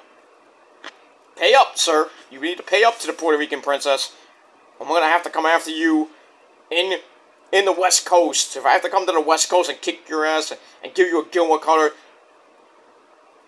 I'll do it until you pay up for, you pay up and you take Issa to a nice dinner. But it is what it is. I'll do it for you, I'll take Issa out, to Applebee's. I'll pay. But then again, she might, Issa might get a chicken fajito, whatever, chicken wrap. I'll get a burger or get maybe some seafood. I don't know. I have like a Pepsi or a Coke, and she'll have whatever she's gonna have. And then maybe we'll have some dessert. Not that type of dessert. Dessert like ice cream. We'll have some ice cream. We'll hang out. We'll have a barrel of laughs, and then we'll go our separate ways. We'll give each other a high five or a hug, and we'll acknowledge each other. Not like that, but. I'll take Issa out if I had the time and energy. I'd do it if I wasn't with who. But even on a friendly level, as friends, I would take Issa out. Go to the bar, watch her get drunk. But I gotta worry, because she can go to town on those out, she can get pretty wild when she gets gets a lot of alcohol on her. She can get wild and everything. Oh boy. God forbid, something happens and, we have wild, crazy, freaking drunk sex, which, as we all know, drunk sex is the best sex. Absolutely. I know that firsthand from being with this, with Rosa for 15 goddamn years. But, God forbid something happened like that with, Issa. I'm not saying anything bad about Issa or anything, but God forbid something like that happened. I would not give two shits. To be honest with you, I wouldn't give a shit. Okay, I'm gonna get crucified now. I don't give a shit. I don't care. Clip it, send it to Issa. I don't give a shit. She knows I'm joking around with her. She knows I'm married. She knows I'm joking around with her. But I would take her out as a friend. But, you know. Not do anything nasty or anything like that, you know. I treat her like a friend, you know. Talk, laugh, get out of there, go home. And that's pretty much it. Anyway, we move on. Alright, so Adam Cole, Bebe, and MJF are in at Outback Steakhouse. And Cole's like, I love Outback Steakhouse! So they're eating, I don't know what they ate. MJF knows they're done because that was the best food he's ever had. I beg to differ with that. So how can they beat an Aussie team? So then after that, we cut to the arena. Later in the day, when I filmed this segment, they're in the arena, and Cole and MJF are talking, and Cole's like, "Hey, how about we watch a DVD of Crocodile Dundee 1 and 2, mate?" "Oh, crikey, the gator!" You know, that's a knife. You know, but MJF has a better idea. And he pulls out his phone. He's like, "Oh, look at this!" And we see a freaking video of kangaroos fighting kangaroo style and shit. He's like, "Oh, we could do some kangaroo kicks." I'm like, "Oh god, this is hilarious." Cole's not convinced, so they put on Australian hats and they do their best Steve Irwin impressions. "Oh, crikey, look at the gator!" You know. Then we see this guy. I don't know who this guy was. And then they double clothesline him into an inflatable freaking crocodile. No, wait. They double clothesline him as he's holding an inflatable crocodile, and then he falls into like a freaking little kiddie pool. That was hilarious. That was hilarious. But it gets better. You thought it was over? No. So then, they go into Tony Khan's office, and Thunder Rosa wasn't there. So they go into his office, we hear yelling, and I'm thinking, like, you know, they're gonna come out, like MJF and Cole are screaming at each other, and Tony, like, you know, MJF's doing his best Tony Khan impersonation. Right? So then, they come out, and they're like, "Oh shit, what just happened? We're in trouble now, right?" So, like I said, I'm thinking that, you know, they were doing just, you know, they were talking, you know, they're doing impressions of Tony Khan. Like, you know, like, I'm just yelling at Tony Khan, yelling at them and shit. But anyway, they leave, and MJ says Tony will regret that come, you know, 2024 when he has to re-sign his contract. And then, actually, Tony Khan comes out in this segment. I'm like, what? Really? He comes out, starts yelling, and I was like, "What did you say?" And then MJ's like, "Oh, I'm sorry, Tony. I'm sorry, Tony. I'm sorry. We're cool. I'm the champ. I'm your champ. We're cool." And then Tony Khan, you know, gives him a fist bump, and then he goes back into the. It's like, "I'll see you out there." He goes out, and then he goes back in his freaking office.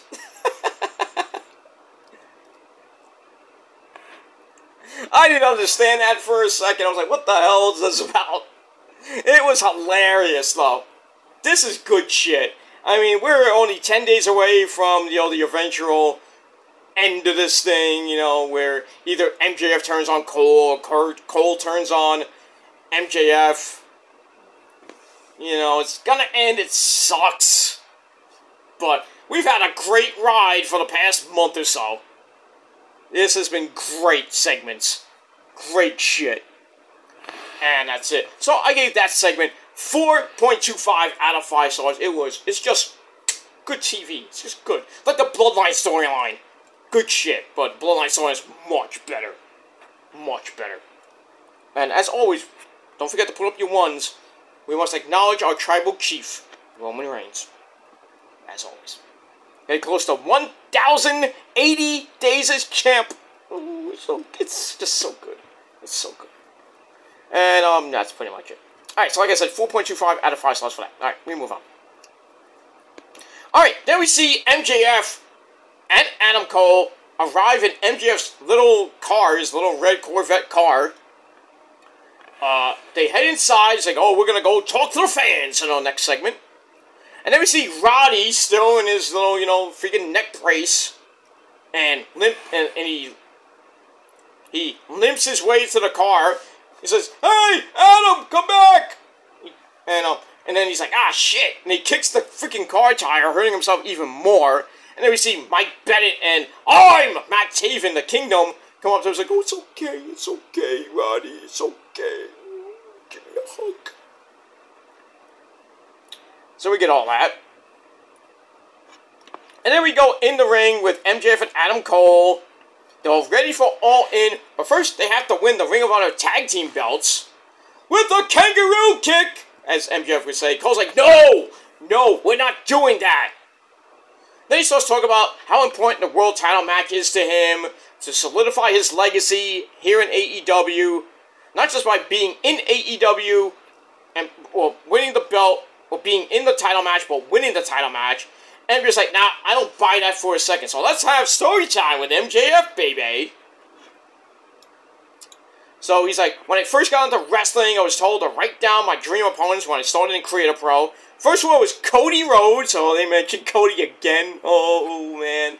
Then there was Adam Cole. Working so hard. He was working so hard to get ahead on the independent circuit, which he did in FSW, Tier 1, Grimm's Toy Show, Creative Pro, Wrestle Pro. Basically all the freaking promotions here in the Northeast, basically. Honing his craft as a freaking heel. Then he was briefly a freaking face. Briefly. Then he heard about a special show called All In back in 2018. Messaged Cody. Somehow got a spot in the opening match, despite really having no business in AEW. Nobody knew who Maxwell Jacob Fartknocker was back in the day, except for guys like me, who saw him in the indies. And he got a contract out of that. So without All In, there wouldn't be an MJF. We're just way to the top. You know, all this, he goes on.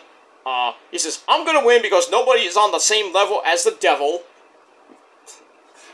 So Cole says, may the best man win. So MJF says, I will, because I'm better than you, and you know it, because like, no! Nope, you're not better than me. Nope. I'm Adam Cole, baby. So maybe they were teasing a little bit near the end. And then Aussie Open comes in. Mark Davis and Kyle Fletcher, they come in and attack them from behind. But then MJF and Adam Cole come back, send them outside the ring. And then MJF holds the belt up. And he starts yelling at Aussie Open. And then Adam Cole's like secretly, like, he's stalling for a little bit. And he's like ready for that, the kick fucking MJF's teeth down his throat. But he says, I was like, oh, I didn't do anything. They're just leaving. I didn't do anything. You know? And then the fans like, hug it out. And on cue, they hug it out. No, it's not like, you know, Kane and Bryan Danielson, you know, Daniel Bryan. Yes, I'm the tag team champion. No, I'm the tag team champion. Let's hug it out. Nothing like that. This is way better than that shit. Team Hell No. Good stuff. This is so good. This is a good segment. Like I said, sadly it's going to end probably next week or at the pay-per-view itself. But anyway, once again, 4.25 out of 5 stars for that. And let's move on. Alright, then we go to the trainer's room where we see a female attendant trying to, you know, get the blood, you know, control the blood that Chris Jericho has. Not really cleaning him up there, Missy. So, Jericho's getting cleaned up. Renee Young is there. Renee Paquette is there, sorry.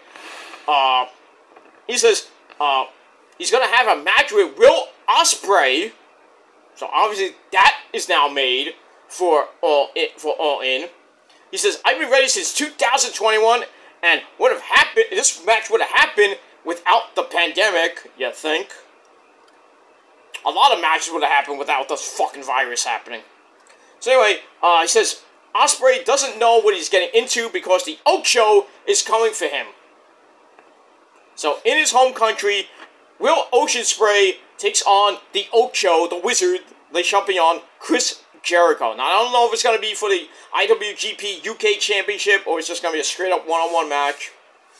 But we'll see what happens with that. So, it should be a pretty good match. I mean, I like both guys, but I would think that Ocean Spray is going to win in his home country. It makes no sense if he loses. It's like Aussie Open losing in Australia. Not going to happen. So, a pretty good segment. Gave it 3.25 out of 5 stars, and that's it.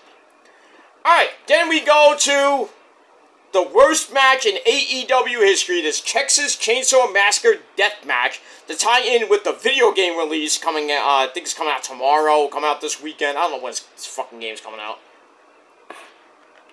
But anyway, the only way you can win is by pinfall. So you can't win. I don't know if this was a Falls Count Anywhere match. This match was garbage. It was horrible. They start off in the back. Satnam Singh comes out. Karen Jarrett. She got involved in the match. Jay Lethal, Sanjay Dutt, Matt Hardy, the Moaning Man himself, freaking Isaiah Cassidy, and then Ethan Page. This whole entire match was just a freaking clusterfuck of stupidity. They pour something, I think it was fake blood, over Jeff Jarrett. They got on Karen Jarrett. They beat the fuck out of them. And then they finally go to the ring, and they fight in the arena. Jeff hits a swanton through the table on Jarrett for a near fall as Jay Lethal made the save. And then Jarrett tries to, hit Jeff Hardy in the head with a guitar. And then Jeff takes it, cracks it over Jarrett's head, with all the blood, the fake blood on him and everything. And then Karen Jarrett gets involved and hits Jeff Hardy in the nuts. And then we hear, the sound of a chainsaw. We see fake Leatherface come out and runs off freaking Karen Jarrett with the fucking fake chainsaw. You knew that was piped in chainsaw sounds and everything. It's not a real chainsaw. But the way he was swinging, it looked like a freaking, damn it, that was a real chainsaw. And I don't think we'd be seeing Karen Jarrett. She got probably been all chopped up like chopped liver. But so he chases her to the back. While inside the ring, Satnam Singh tries to choke bomb Jeff Hardy, but can't do it. Lethal comes in with a hammer. Hammer! To the back of the head. And then Satnam Singh choke slams Jeff Hardy, and Jeff Jarrett just slumps on him. 1, 2, 3. Thankfully, this match was over. This match sucked so much hairy donkey cock and balls. It was garbage. 10 minutes of pure garbage. And then Jeff Jarrett gets a specialized belt for winning this garbage fest of a match. This was horrible. And I gave it a big fat 0. Dud. 0. Dud. This was garbage. And I hate these fucking sponsored fucking matches. Like the Mountain Dew Lights Out match. I mean, that was decent with Eli Drake and Bray Wyatt. That actually has some storyline behind it. But this, just to promote a stupid fucking game that probably nobody will even play. It was just pathetic. This was the most horrible death match I've seen. I love hardcore wrestling. I'm an old school guy. I love GCW. I like, the stuff that Onita is doing in FMWE. The explosions and shit. Because those are sick bastards in Japan.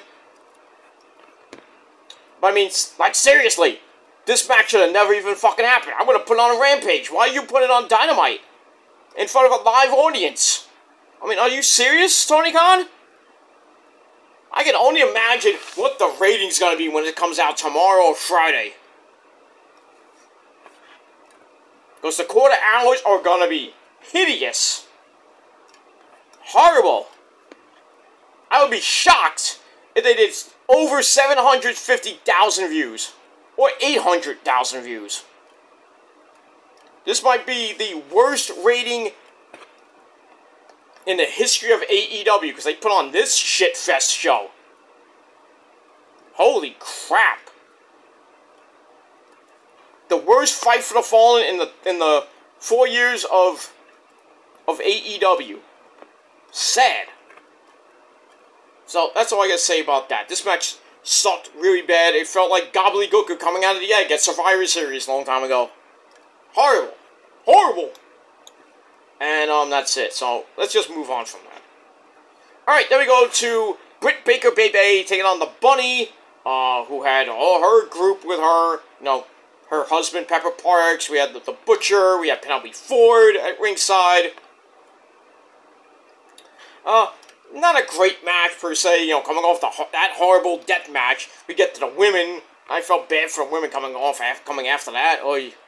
But anyway, pretty decent match. You know, Allie coming back from her injury. I think it was like 6 to 7 months ago, 9 months ago.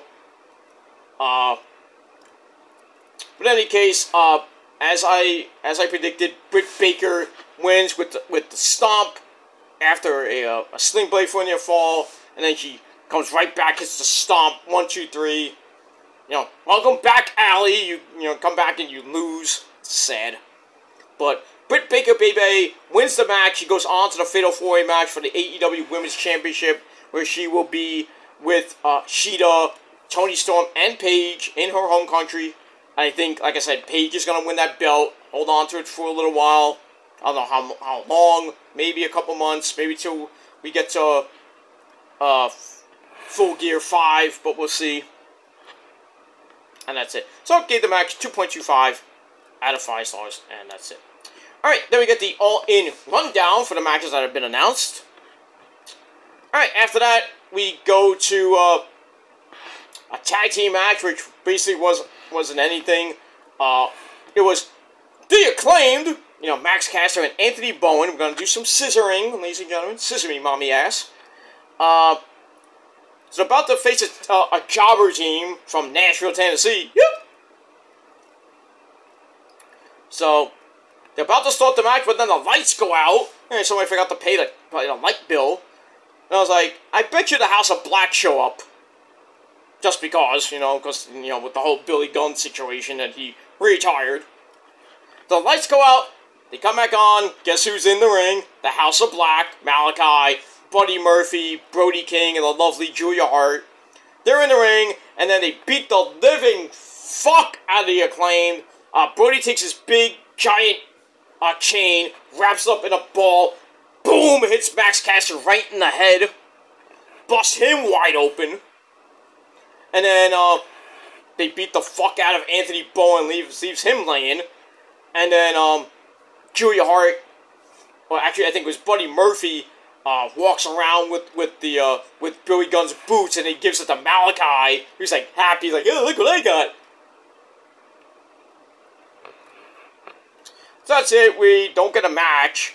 So, I can only rate that 2.25 out of 5 stars, and that's pretty much it. So it looks like we're gonna get maybe the Acclaimed against the House of Black, and then either in a tag team match or for the Trios Championship, either at All In or possibly All Out. That's probably where we're gonna see Daddy Ass come back out of retirement.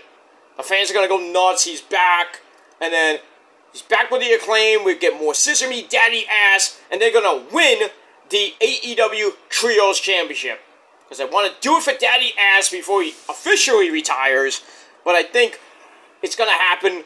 We're going to get new Trios champions in the Acclaimed and Daddy Ass. And when it happens, either at All In or All Out. Probably be All Out, I would think. Or maybe on an episode of Rampage or Collision. Probably Dynamite or Collision, I would think. They're going to win the belts and the fans are going to be all happy. And we're going to go, Sesame Daddy Ass! You know. So that's that, and then, I think they'll hold the Trios Championship for a little while, and then eventually lose them to, I don't know who. Maybe, I would think they're gonna lose to Bullet Club Gold. Probably be, I don't know. Will probably be the Jay White, Rock Hard, Juice Robinson, and maybe one of the Ass Boys, or they get a new member. I mean, we'll have to see when we get there. But that's that. Alright, then we go to your main event of Dynamite to end this shit show. We had the Ass Boys, Colton and Austin Gunn, they take on the Young Bucks. Matt and Nick Jackson. So, the Ass Boys come out with their epic, they didn't, come out there, many men wish death upon me, by 50 Cent. They come out to their theme, they do their usual, they spit out the water, like a fountain and shit. Then about to go to the ring, they get attacked by the Bucks, who then kind of mock their, stuff with the water. Then they fight on the stage. Matt hits a big flippy dippity doo on the Guns off the stage. That was sick. Then they get in the ring. They go back and forth. We get assisted standing sliced bread. Drops Austin. They go for the BTE trigger. It gets broken up. And then the Ass Boys hit 310 to Yuma on Matt. Go for the cover, but Nick dives in with a top rope double stomp for the save. Then the Ass Boys try an assisted roll up. I think maybe with some chicanery with the ropes or with a handful of tights. But the Bucks break it up and then they turn it around, use one of their own roll-ups. 1, 2, 3. They didn't even look good at the end because, Rick Knox is like 1, 2, 3, and then he kind of looks at the Bucks like, look like somebody fucked up. And then Rick's like, oh, you won! And then if you look carefully, you see like Matt and Nick kind of look pissed. I was like, maybe that's not how it should have ended, or maybe it just ended really weird. I think they were strapped for time because of, the stupid fucking hardcore match. It was only a 9.5 minute match, but kind of a weak as fuck Bucks match. And you rarely see that with the Bucks, so they always put on bangers. But this, not so much out. So I gave it 3.25 out of 5 stars. Bucks get the win. Gaining more momentum gaining more momentum, I should say, to All In as they face off against FTR for the AEW Tag Team belts, which are probably going to win. See what happens with that next week. After the match, the rest of Bullet Club Gold, the Switchblade, Jay White and Rock Hard, Juice Robinson, they come in for a 4-on-2 beatdown on the Bucks. They're about to Pillmanize Matt Jackson's injured tricep as Juice Robinson tries to go up top to do the Pillmanizing, but then FTR's music hits, and we thought they were coming down the ramp. Everybody's looking at the ramp, and then they're like, oh, they're back there. They come to the crowd for the save, and they beat down the rest of the Bullet Club Gold. And then FTR kind of teases taking out the Bucks with either the Shatter Machine or some other move. But then don't do it to end the show. But, I didn't really like that tease too much as Adam Cole tried to super kick MJF. That tease was, like, it's coming, and then, with FTR, I was like, oh, come on, let's do the Shadow Machine. And like, oh, we've seen this before early in the show. We don't really need another tease. Come on. Come on. So we get that, and we end the show. But I would not be surprised. Probably on Rampage or Collision, we see an 8-man tag team match with Bullet Club Gold taking on the Bucks and FTR in an 8-man tag team war. Probably be your main event of Collision this week. I would not be surprised. But we shall see what happens with that. But all in all, ladies and gentlemen, this show sucked. Not the greatest of shows. MJF and Adam Cole, those 2 segments were basically the show. Everything else was just flat. Horrible fucking death match that should never been on Dynamite. I would have put it on Rampage, because nobody really watches Rampage. But this show, the worst fucking rating I ever given to AEW in their almost 4-year history, because I usually give... I'm trying not to be biased with AEW, because I love AEW. And I usually give them 7, 7 to 8, 8.5 out of 10 stars for Dynamite, and sometimes for Collision, usually around 6 or 7, probably around 6.5, 6.25. Well, like I said, 6 to 7 out of 10 stars for Rampage, because sometimes Rampage is pretty damn good. But tonight, I kind of botched my own rating on Twitter and on Issa's chat. I put 6.5 out of 10 stars. No, I'm going to scale that way back. I'm going to give this show, I'll be generous. I'm going to give it a solid 6 out of 10 stars. I mean, I could have gave this really low, like 2.5 out of 10. Because it was just horrible, this show. Except for MJF and Cole. That was it. But I'm going to be generous. I'm going to give this a solid 6 out of 10 stars. Let me know what you guys think of the show in a comment. Or you could do a your own video if you want. Smash that like button to death. Like I said, leave a comment if you wish. Subscribe to this channel and my other channels, which are down below in the in the description box below. Follow me on social media, Facebook, Twitter, and Instagram. Gotta be real. If you're not, fuck off. And other than that, share the video all over the internet. Most importantly, tap that bell. Turn on all notifications so you don't miss the next video, which will be tomorrow night on the Killer Demons channel with your Ring of Honor review. We will do NXT Friday afternoon as we get ready for the weekend. The next to final weekend of August. So we get ready for that. And then Friday afternoon, like I said, I'll do NXT right here on the channel. And then later on Friday night, we'll do SmackDown. We'll talk about that. We'll acknowledge our Tribal Chief, as always, on Friday night. And then Saturday afternoon, or early afternoon, I would do my Rampage review. And then Saturday night, when I get back from whatever I'm doing on the weekend, I would do Collision. Right on the same Killer Demons channel. And that'll be it. Sunday, I will be taking the day off. I'm going to a minor league baseball game with some friends. So that's what, usually I do that every year. I go to a couple of minor league baseball games for the Mets, the Cyclones, you know. Do that. Gonna have some fun. I have a free fucking ticket. I mean, come on. I didn't buy the free tickets. They were given to me as a gift. So, I got 2 of them. One was supposed to be for me and Rosa. So, got both of them. I'm gonna use that this weekend. Then I gotta buy one, get one free for the end of the season, which is nice. So, I'm gonna be doing that. You know, go see some minor league baseball. Not the Cyclones are not really doing that great this year. You know, like they kind of did last year, and even though they choked in the first round of the playoffs. I don't know if they're gonna even make it to the playoffs this year. I don't think so. Yeah, but you never know. Not that. I mean, they only got like 3 weeks left of the season anyway, so I think they're pretty much out of it. Because they've been losing a lot lately. From what I've seen on their Instagram page, they lose a lot.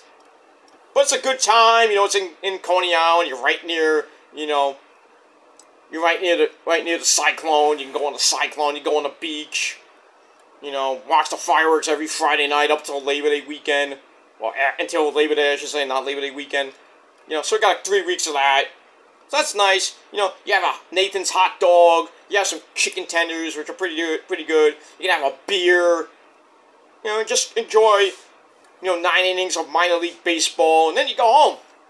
So it's like a 2-hour game. Maybe 2.5 hours. It goes extra innings, but usually it's about around 2 hours. 2 hours, maybe 2.5 hours at most. But it's a good time. You know, usually they sell out all the time.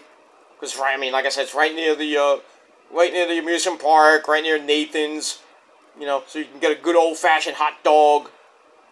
You know, get some good old-fashioned, good fries. You get a drink. I think the combo is like, I think it's around 12 to almost close to maybe $15, $20. But it's a good price. You get a hot dog, you get a soda and fries. You know, I think it depends on the size of the soda. But I usually get the souvenir soda, so not the big giant fucking thing. I usually get like the size, like the large Coke, not large Pepsi, I should say. So I get that. Rosa gets her beer. Which, you know, she is. But, you know, we have a good time. We have fun. And then, you know, you can go on, you can go on a boardwalk at Coney Island. Enjoy the game. Usually, Saturdays they have a Saturday night game, and then Sundays usually around a 2 o'clock game. So the game ends like 4 o'clock, and it's still sunny out. Then you can go on the beach and go to the amusement park and go on the rides, go on the cyclone and all that other shit. It's a good time. It's a great time. You know, if you're in the Brooklyn area, go to a game if you know there's any tickets left. But there usually are, or you can go on the Brooklyn Cyclones website and order one for yourself. But it's a good time. They have a lot of promotions. They have a lot of in between inning stuff with the kids and the fans, which are pretty damn nice. You know, it's a good time. You know, and then after the game, like I said, you can go to if you didn't get a hot dog during the game, or you want another hot dog, you can go right to Nathan's. You can go to get some great fucking ice cream. Carvel style ice cream. Right around that area. I mean, it's right near the train. If you want to take the train back to New York City or home, you know, that's what I do. But what me and Rosa do, that's what we do. We take the train there. It's not even a long fucking train ride. You know, we take the bus to the train and take that to Coney Island, and then we take it right back. So it's a nice little weekend thing. Sometimes we go during the week. For some of their, you know, buy one, get one free hot dogs on, I think it's on Tuesday night, and then, they have all-you-can-eat night. I think they have, like, free beer night, or something like that. So we, you know, try to go to as many games as we can, not like we used to do back in the day. Even when I was in college radio, I went to basically almost every home game, because we were broadcasting on tape delay for the Cyclones for about 2-3 years.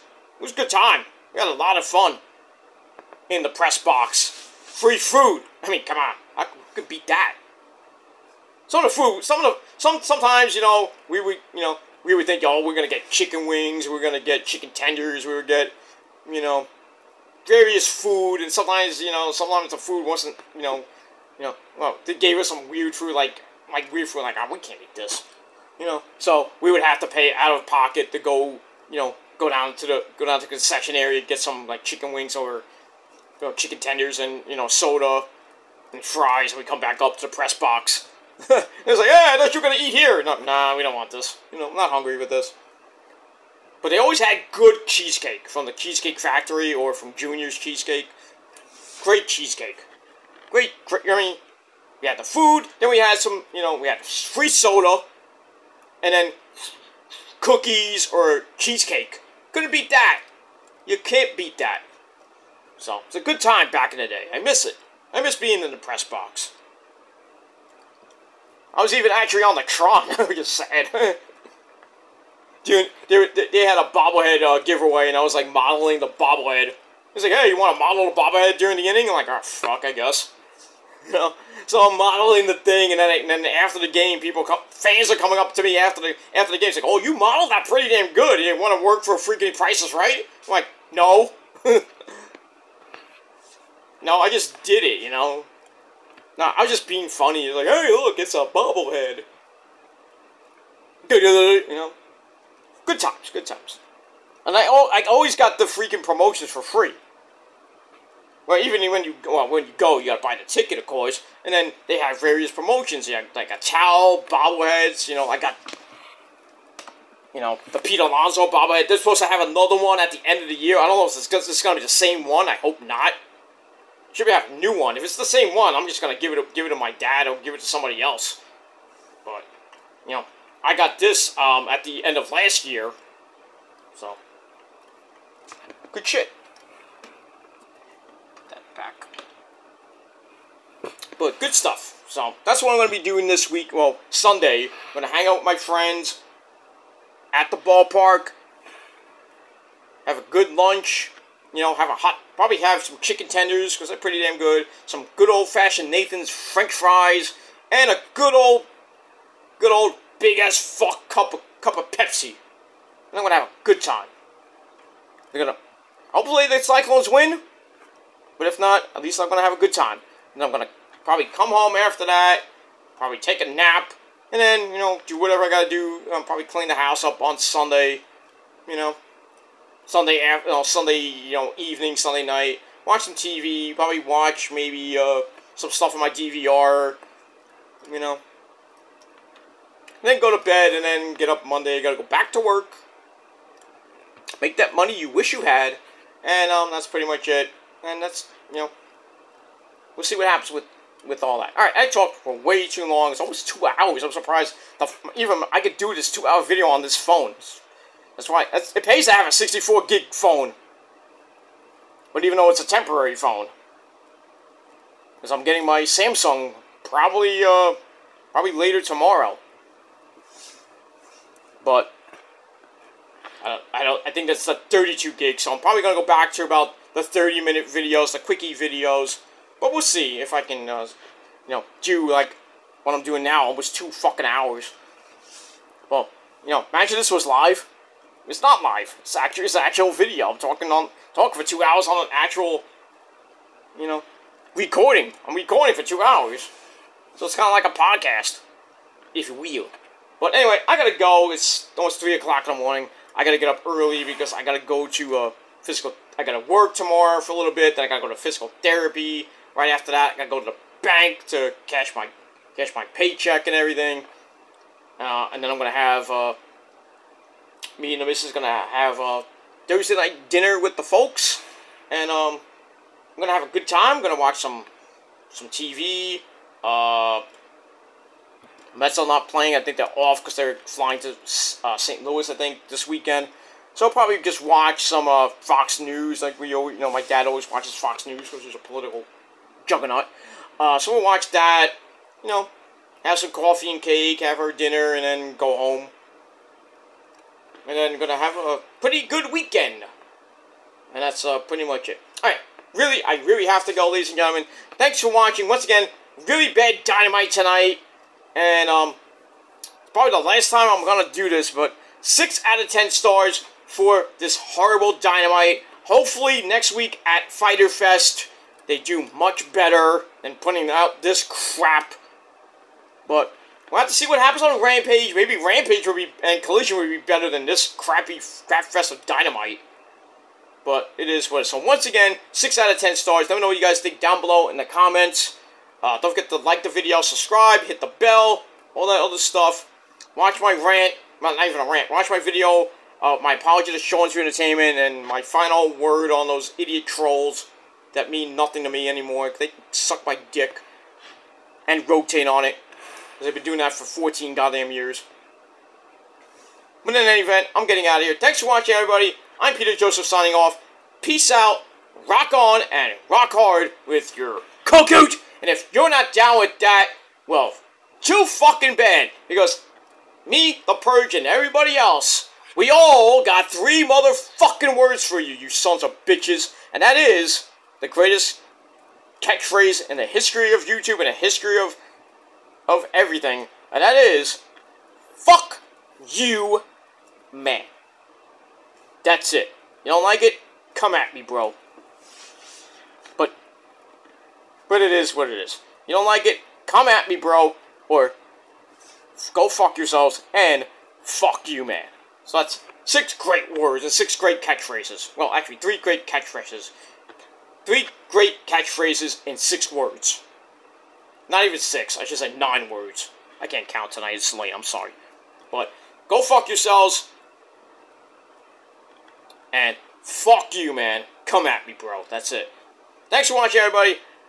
I'm out of here. This 2-hour video is pretty much done. Thanks for watching. AEW stunk tonight.